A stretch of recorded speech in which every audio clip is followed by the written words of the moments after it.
Hola, les saluda Graciela Salinas. Estamos en el capítulo 3 del libro de Ruth, o Sefer Ruth.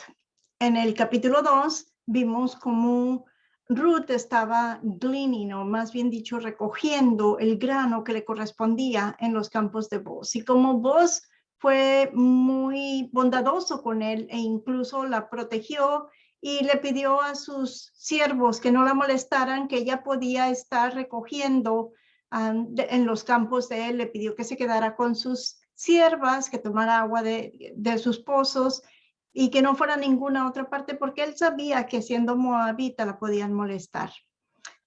Pues ven, vamos a continuar con la historia. En el capítulo 3 estamos ahora y veamos lo que pasa.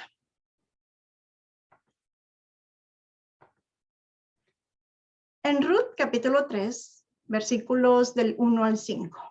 Después, su suegra Noemí le dijo: hija mía, ¿no he de buscar seguridad para ti, para que te vaya bien? Ahora pues, ¿no es vos nuestro pariente con cuyas criadas estabas? He aquí, él avienta cebada en la era esta noche.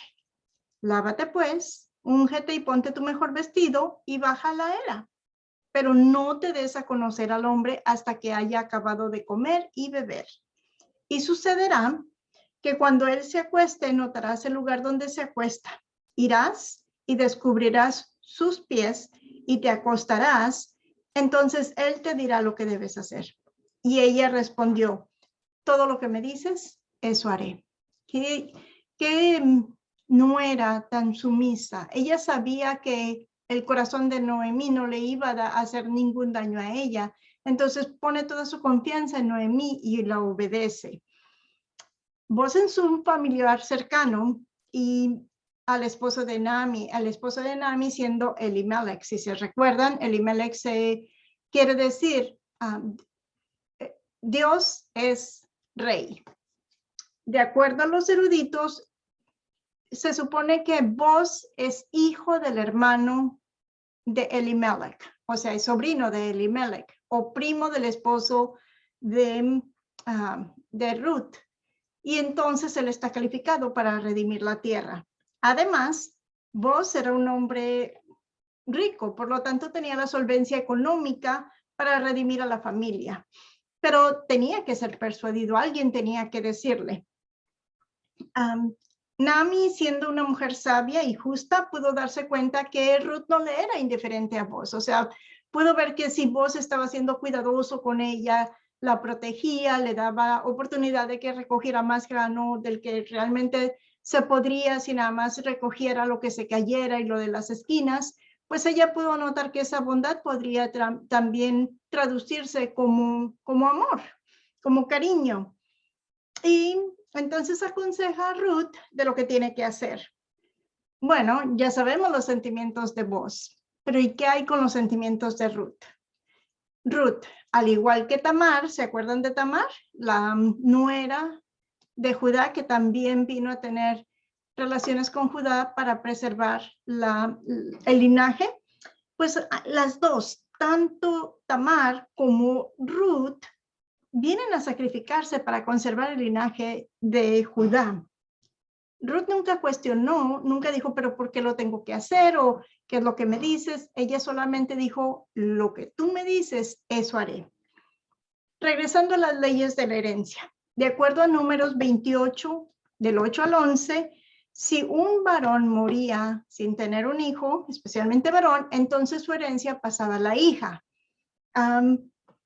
Pero como Ruth era la viuda de Mahón o del hijo de Elimelech, entonces a ella le correspondía la herencia de la familia. Pero tenía que ser alguien que redimiera esa herencia. Y en este caso, pues Boaz era el candidato perfecto para casarse con Ruth y así poder redimir la tierra de la familia, la cual se le destituyó después de que se fueron a Moab. Vaya, la tuvo que vender. Seguimos adelante con la historia. En Ruth 3, del 6 al 13. Bueno, y antes de seguir adelante, tanto en la diapositiva anterior como en esta, están viendo que la palabra era está en rojo. Y es que es una palabra que no entendía. Era en inglés es fácil, es the threshing hole, the threshing floor, pero no, la palabra en español era para mí no significa mucho. No sé si es porque no estoy muy familiarizada con esto de la siembra, pero es el lugar donde la gente va a trillar el trigo, a donde vas a separar lo bueno de lo malo, donde vas a desgranar, si se puede decir así, el trigo para sacar solamente el grano y desechar todo lo demás. Hay un área especial para eso, y a eso en español se le llama era. A eso se refiere esa palabra. Descendió pues a la era e hizo todo lo que su suegra le había mandado. Cuando Boaz hubo comido y bebido y su corazón estaba contento, fue a sentarse al pie, a acostarse al pie del montón de grano. Y ella vino calladamente, descubrió sus pies y se acostó. Y sucedió que a la medianoche el hombre se asustó, se volvió y he aquí que una mujer estaba acostada a sus pies.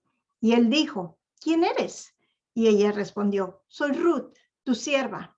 Extiende pues tu manto sobre tu sierva por cuanto eres pariente cercano. Entonces él dijo, bendita seas del Señor, hija mía.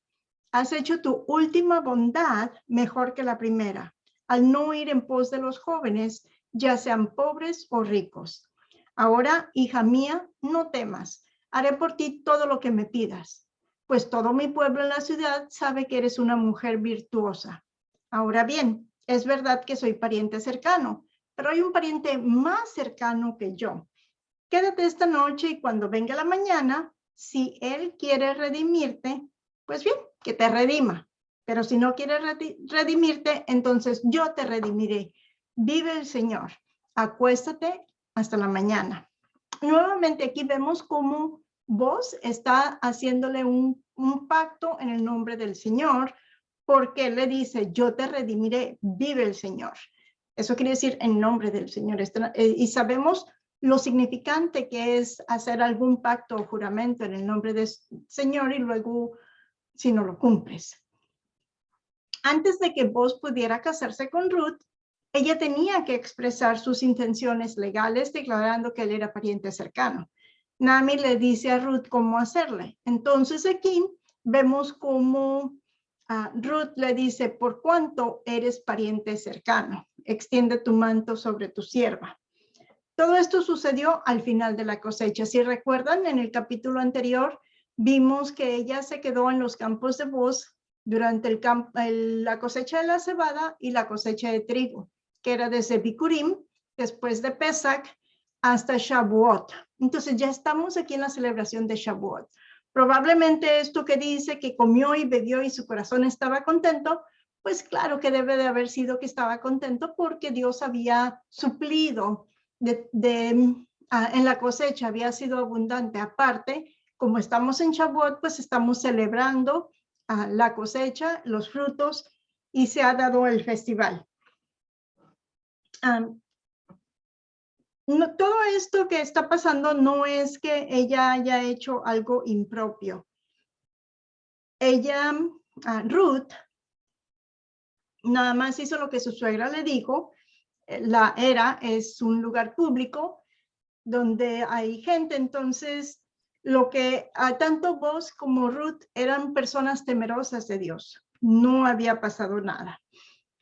Y a pesar de que a Boaz le agradaba la idea de casarse y de redimir a Ruth, él conocía las leyes y recuerda que hay un familiar más cercano y que a ese familiar le toca redimirlas. La escritura no nos dice de quién se trata, pero si Boaz es primo del esposo, entonces un familiar más cercano quiere decir que es hermano de Elimelech. Es lo único que podemos pensar que está pasando aquí, que es el hermano de Elimelech. Y no creo que es el papá de Boaz. Siguiendo adelante. Entonces en Ruth 3, 14 al 18, que es la última parte de este capítulo 3, de este capítulo 3, Dice, y ella se acostó a sus pies hasta la mañana y se levantó antes que una persona pudiera reconocer a otra. Y él dijo, que no se sepa que ha venido mujer a la era. Dijo además, dame el manto que tienes puesto y sujétalo. Y ella lo sujetó. Y él midió 6 medidas de cebada y se las puso encima. Entonces ella entró en la ciudad. Cuando llegó a donde estaba su suegra, esta dijo, ¿cómo te fue, hija mía? Y le contó todo lo que el hombre había hecho por ella. Y dijo, me dio estas 6 medidas de cebada. Pues dijo, no vayas a tu suegra con las manos vacías. Entonces Noemí dijo, espera, hija mía, hasta que sepas cómo se resolverá el asunto, porque el hombre no descansará hasta que lo haya arreglado hoy. El concepto de redentor, que es la base de este libro, estamos en una época oscura en el tiempo de Israel. Y Ruth viene a ser una luz en la oscuridad, viene a traer el concepto del redentor, Goel en hebreo. Goel tiene un significado muy especial en los tiempos bíblicos. Y en este Sefer Ruth, la palabra Goel es usada para referirse al familiar en el contexto del matrimonio levirato. Otra palabra que yo no había visto anteriormente, levirato. Pero se refiere a un matrimonio, como habíamos explicado anteriormente, de una persona que no tiene hijos varones, perdón, una mujer que se casa, muere el esposo y entonces el hermano debe de casarse para continuar el linaje. Ese es el matrimonio levirato. En el Tanakh, el término Goel se usa en otro contexto. En Levíticos 25:25 hablamos del familiar más cercano y ya acabo de comentarles qué es lo que es el familiar más cercano. Entonces el redentor debe ser el familiar más cercano. Por eso vos dice, bueno, yo puedo, porque sí, yo soy familiar cercano, pero hay otro más cercano. Entonces no le correspondía a él. Si vos hiciera la redención no tocándole a él, al que sí le toca podía venir y reclamar y vos iba a tener que entregar todo lo que había hecho o lo que había redimido. Pero antes de seguir adelante, vamos a ver nuestro Redentor. ¿Quién es nuestro Redentor? Es Yeshua, porque se le conoce por muchos nombres o quizás atributos. Y uno de ellos es que Yeshua es nuestro Redentor, quien nos redimió de nuestro pecado, porque era tan y tan grande que nosotros no podíamos pagar el precio. Así es que Yeshua entregó su vida para redimirnos de nuestros pecados. Esto quiere decir que Yeshua es nuestro familiar más cercano, que tiene el derecho legal de redimirnos a cada uno de nosotros. Pero también sabemos que Yeshua es el Redentor de Israel, Goel Israel. Muchas gracias por su atención. Los esperamos en el siguiente y final capítulo del libro de Ruth, el capítulo 4, la próxima vez. Y recuerden, la sesión número 5 de esta serie va a ser acerca de cómo celebrar Shavuot. Shalom y que pasen muy buenas noches.